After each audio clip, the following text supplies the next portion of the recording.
बिस्मिल्लाहिर्रहमानिर्रहीम। अस्सलाम वालेकुम। आप देख रहे हैं डीडीपी एनालिटिका। पिछले एक दो दिन से बड़ी बातचीत हो रही है पाकिस्तान की नेशनल सिक्योरिटी पॉलिसी के ऊपर। बहुत सारी उसमें चीज़ें कवर हैं, बहुत सारा कुछ उसमें तय किया गया है। उस पर बातचीत तो बाद में कर सकते हैं, लेकिन एक इशू जो बारहा मुझे एजिटेट कर रहा है मेरे जहन पे, वो है कि ये पॉलिसी लेआउट करती है कि भारत के साथ हम कहते तो ये हैं कि हम तमाम अपने जो नज़दीक हमसाया मुल्क हैं इन सब के साथ बहुत ही दोस्ताना पुरअमन माहौल रखेंगे, ताल्लुकात अच्छे ताल्लुकात और एक अमन की फ़िज़ा रखेंगे। और भारत का ख़ास तौर पे ज़िक्र है कि भारत के साथ भी हम कोई हॉस्टिलिटीज़ नहीं चाहते, हम चाहते हैं कि अमन का रहे दौर दौरा। किसी हद तक ये बात दुरुस्त है। कभी भी पाकिस्तान ने किसी भी हमसाया मुल्क के साथ मानदाना रवैया नहीं रखा। ये कोशिश कभी भी नहीं रही कि पाकिस्तान जंग की तरफ जाए। लेकिन ये भी एक हकीकत है कि जो हमारे मसाइल हैं, जो तनाज़ात हैं, वो भी हल नहीं हुए इतने अरसे में। और हकीकी अमन तो तभी आता है जब आप अपने तनाज़ात को हल कर लें। दूसरी बात यह है कि अमन और दोस्ती ये एक दो तरफ़ा अमल है। मिसाल के तौर पे हमारी जो नेशनल सिक्योरिटी पॉलिसी है उसमें कहा गया है कि अब हम अपनी सोच को शिफ्ट कर रहे हैं जियो स्ट्रेटेजिक से जियो इकनॉमिक्स की तरफ। यानी दूसरे लफ्ज़ों में रीजन में तिजारत होगी, रीजन में एक दूसरे के साथ इकनॉमिक डेवलपमेंट वगैरह के काम होंगे। अच्छा, अब ये चीज़ कैसे हो सकती है? एक तरफ आपके झगड़े, एक तरफ आपके तनाज़ात और दूसरी तरफ आप कहते हैं कि हम एक इकनॉमिक एक्टिविटी अपनी शुरू कर देंगे। जब एक दुश्मन आपको नुकसान पहुंचाने की तरफ माइल है, वही काम वो करना चाहता है जिससे आपका नुकसान हो, तो वो ये कैसे चाहेगा कि आपकी इकनॉमिक डेवलपमेंट भी हो और आपकी इकॉनमी को किसी किस्म का फ़ायदा पहुंचे? वो तो उसकी पॉलिसी का हिस्सा होगा कि वो आपकी इकॉनमी को नुकसान पहुंचाए जितना भी पहुंचा सकता है। हमें ये जहन में रखना चाहिए कि दोस्ताना अमल, मैं बार बार इस पे ज़ोर दे रहा हूँ, दोस्ताना अमल जो है ये दो तरफ़ा एक ख्वाहिश, दो तरफ़ा सोच उस पे मबनी होता है, किसी एक साइड की सोच पे नहीं होता। यहाँ पे हमारे बहुत सारे जर्नलिस्ट हैं, वो बार बार लिख रहे हैं और पाकिस्तान को तलकीन कर रहे हैं कि पाकिस्तान को अब चाहिए कि भारत से दोस्ताना ताल्लुकात रख दे। उनकी अकल पे पड़ गए पत्थर। अगर भारत आपसे दोस्ताना ताल्लुकात नहीं रखने चाहता तो आप उससे कैसे ताल्लुकात बना लेंगे? पाकिस्तान ने बारहा कहा कि दो तरफा क्रिकेट खेली जाए, लेकिन आज दिन तक आप क्रिकेट मैच तो बहाल करा नहीं सके अपना। ये मैं हैरान होता हूँ कि जो ग्राउंड रियलिटीज़ हैं वो हमारे लोगों की जहनियत से, उनके जहन से कैसे गायब हो जाती हैं, आंखों पे पर्दा पड़ जाता है। अब बड़ी सीधी सी बात है कि आप दोस्ताना ताल्लुकात रखना चाहते हैं। हमारे मुल्क में कभी भी भारत के ख़िलाफ़ या हिंदू के ख़िलाफ़ या और लोग, कभी वो नफ़रत नहीं देखी गई जो भारत में मुसलमानों के ख़िलाफ़ पाई जाती है। ख़ास तौर पे नरेंद्र मोदी के आने के बाद आप देखिए कि मुसलमानों का क्या हशर वहाँ पे उन्होंने कर दिया। खुलेआम कत्ल की वहाँ पे धमकियाँ दी जा रही हैं और कहा जा रहा है, प्रोपेगेट कर रहे हैं कि मुसलमानों को मारना, हमने 22 करोड़ मुसलमान ख़त्म करने हैं। और जिस हुकूमत से इसकी मज़म्मत ना निकले, जिसके मुंह से, जिस हुकूमत के मुंह से दो लफ्ज़ हिंदू मुसलमानों को दिलासे के न मिल सके, तो आप क्या समझते हैं कि वो आपको क्या करके देंगे? मैं बड़ा हैरान होता हूँ कि जब हम एक ख्याली दुनिया आबाद करके उसमें अपने आप को रख के खुशी महसूस करते हैं। ख्याली है, उसमें कोई कभी रियलिज़म उसमें होता ही नहीं। रियलिटी क्या है? हमारे फ़ॉरेन ऑफिस के स्पोक्स पर्सन ने भी आज ब्रीफिंग दी और उस ब्रीफिंग में उन्होंने जो बातें की वो रियलिज़म के करीब हैं।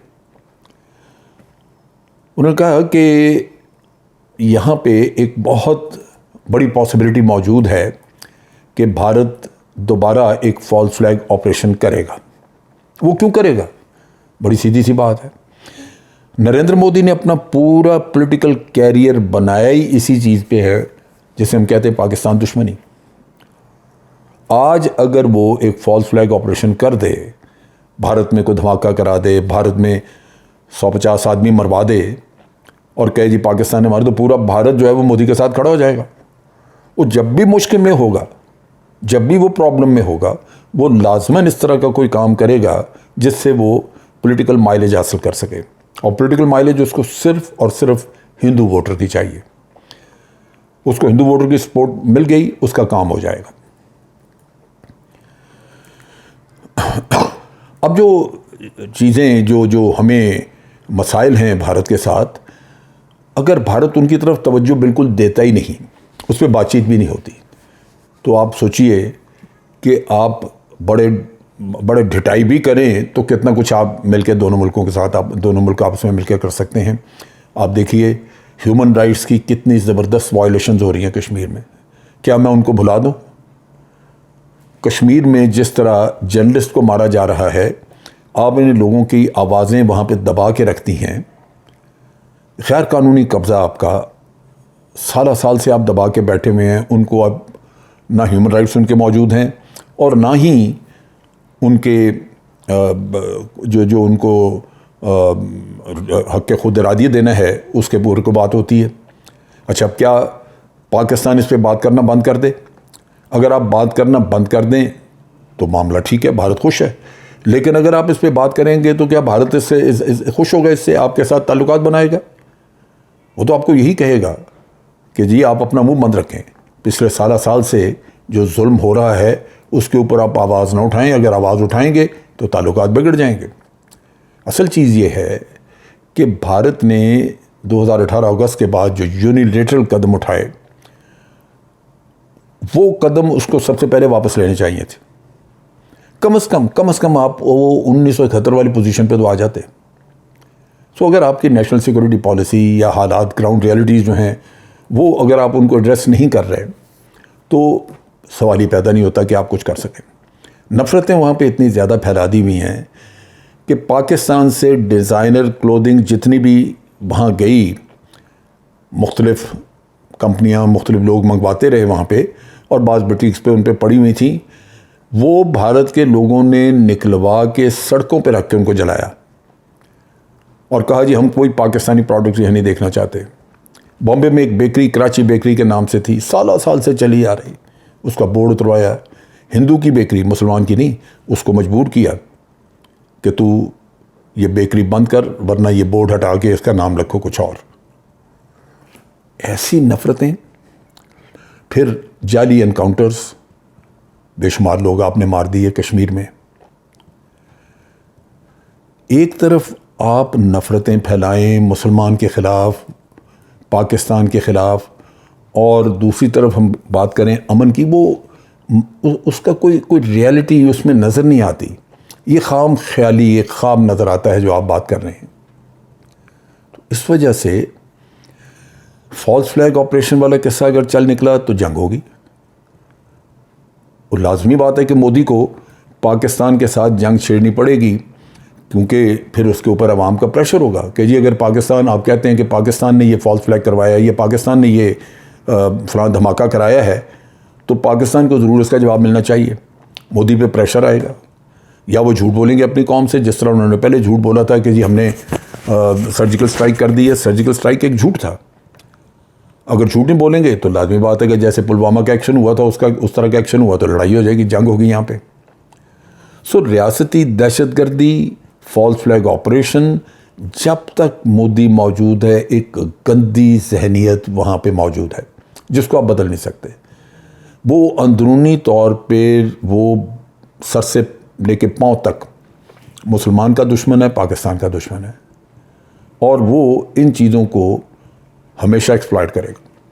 अब अगर पाकिस्तान ह्यूमन राइट्स के मामले में इंटरनेशनल ऑर्गेनाइजेशंस को अप्रोच करता है, यूनाइटेड नेशन में जाके हम बात करते हैं, तो क्या भारत इसको दोस्ताना कदम समझेगा? ये वो चीज़ें हैं जो हमें ज़हन में रखनी है कि यहाँ पे आज हमारा मुतालबा है कि इंटरनेशनल फैक्ट फाइंडिंग मिशंस, उनको भारत आने की इजाज़त दे ताकि वो कश्मीर में जाके ख़ुद देखें कि कश्मीर के ऊपर क्या जुल्म उठाए जा रहे हैं। या मैं इस मुतालबे से दस्तबरदार हो जाऊँ ताकि भारत खुश हो जाए, और नहीं तो भारत अगर को उस पर मैं प्रेशर रखूं भारत पे कि ये ह्यूमन राइट्स की वायलेशंस को एड्रेस करना है, क्योंकि ह्यूमन राइट ऑर्गेनाइजेशन चाहती हैं कि वहाँ पे फैक्ट फाइंडिंग मिशन जाएं, अगर मैं ये कहूँ तो फिर आपके ताल्लुकात बिगड़ गए। सो ये चीज़ देखने की है कि आप अपनी जो नेशनल सिक्योरिटी पॉलिसी बना रहे हैं वो उसका ग्राउंड रियलिटी से ताल्लुक़ होना चाहिए। हम हमेशा इस चीज़ को चाहते हैं कि भारत के साथ पुरअमन ताल्लुकात हों, नफ़रतें कम हों, मामलात तनाज़ात उनको हल किया जाए, लेकिन भारत इस तरफ नहीं आया। मैं बार बार कहता हूँ, एक क्रिकेट मैच तक तो बहाल ना हो सका। अगर यही हालात हैं जहाँ हम अपने आवाम को भी एक दूसरे से मिलने नहीं देते और नफ़रतें फैला रहे हैं, तो फिर मेरा नहीं ख्याल कि कोई ऐसा रास्ता मौजूद है जिससे हम ये कह सकें कि अमन कायम होगा या हमें यहाँ पे इकनॉमिक एक्टिविटी की जा सकेगी। ये बड़ा ज़रूरी है कि भारत भी हक़ाइक़ को समझे। ये दो तरफ़ा अमल है। अगर भारत के अंदर ख्वाहिश नहीं तो हमारी भी कोई ख्वाहिश नहीं है कि जाके हम भारत के साथ बातचीत करें या उसके साथ ताल्लुकात बनाएं। पहले भारत को भी रियलाइज़ करना होगा कि इस खित्ते में अमन रखना, तिजारत बढ़ाना, सेंट्रल एशिया तक एक्सेस लेना, ये उनके फ़ायदे में है। धौंस धमकी ये किसी के फ़ायदे में नहीं है। ना भारत धौंस से धमकी से हमें कुछ नुकसान पहुंचा सकता है, ना ही हम कोई ऐसा काम किसी को करने देंगे जिससे कि हमारा नुकसान हो। ये आज जो फॉरेन हमारी अपनी नेशनल सिक्योरिटी पॉलिसी में जो चीज़ ज़ाहिर कर जो चीज़ हम कह रहे हैं कि एक पुरअमन दोस्ताना ताल्लुक़ रखा जाए, भारत को इस चीज़ को समझना होगा। उसके लिए बहुत ज़रूरी है कि भारत अपने रवैये पे एक निगाह दौड़ाए, अपने मनफी रवैये को, मनफी बिहेवियर को ख़त्म करे, और ये जो बहुत ही वायलेंट किस्म का उसने अपना एटीट्यूड रखा हुआ है कश्मीर में और माइनॉरिटीज़ के साथ जो बहुत ज़्यादा जलालत कर रहा है, इस चीज़ को ख़त्म करे। अगर ये चीज़ें इसी तरह चलती रहें तो मैं समझता हूँ कि बड़ी ज़्यादती होगी। अब जब ये कत्ल गारत की धमकी दी गई बीजेपी के बाज़ लोगों की तरफ से कि इतने 22 करोड़ मुसलमान मारेंगे, या आपने देखा कि मुसलमान ख़वातीन की नीलामी का एक वो पोस्टर वो सिलसिला चला दिया इंटरनेट पे, इसकी तरफ से कोई भारत की हुकूमत की तरफ से कोई मजम्मत नहीं, मोदी की तरफ से कोई स्टेटमेंट नहीं। जब आप देखते हैं कि लीडरशिप के रवैये ऐसे हैं तो यूँ लगता है कि लीडरशिप सारी सरपरस्ती कर रही है इन चीज़ों की। फिर जब मुसलमानों की ज़िल्लत तज़लील की जाए, उनको इस तरह उनकी ख़वातीन की तज़लील की जाए, उनको राष्ट्रीय दहशतगर्दी के तहत मारा जाए, गौ रक्षा के नाम पे लिंचिंग की जाए, तो फिर क्या तवक्को की जाती है कि मैं सारा कुछ देखते हुए भी कहूँ कि जनाब ये मेरा हाथ है, पुरअमन तरीके से आप मेरे से हाथ मिला लीजिए? कैसे होगा? सो ये मेरा ख्याल है समझने की ज़रूरत है, और तमाम हमारे हुक्काम को भी, पॉलिसी साज़ों को, फॉरेन ऑफिस को यह समझना होगा कि ये एक तरफ़ा अमन की दावतें ये दुरुस्त नहीं हैं। आज के लिए इतना ही। फ़ौज पाकिस्तान जिंदाबाद, पाकिस्तान पाइंदाबाद।